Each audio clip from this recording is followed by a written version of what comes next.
I wanted to come to Verbal Aikido because I had heard of it before. I'm in the mediation community here in Texas, and I've heard Verbal Aikido floated around, and I wanted to get an intensive experience getting some additional concrete steps on how to help people with conflict and to manage disputes.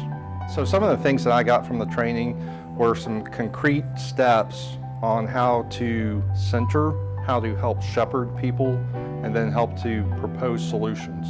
And I think having that type of strategy and those types of a system in place is very helpful, because I think it helps us go away from our natural default settings on how we usually deal with conflict, right? It's either a fight or we run away from it, and we really need to engage. And another thing I got from this training is just really understanding the importance of our humanness.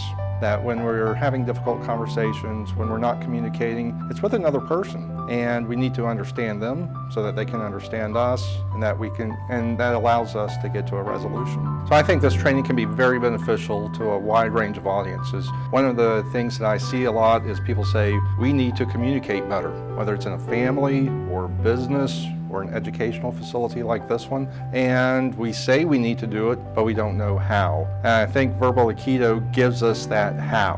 How do we slow down? How do we center? How do we get our balance so that we can actually engage in a communication, knowing that the other person, hopefully, isn't going to attack us.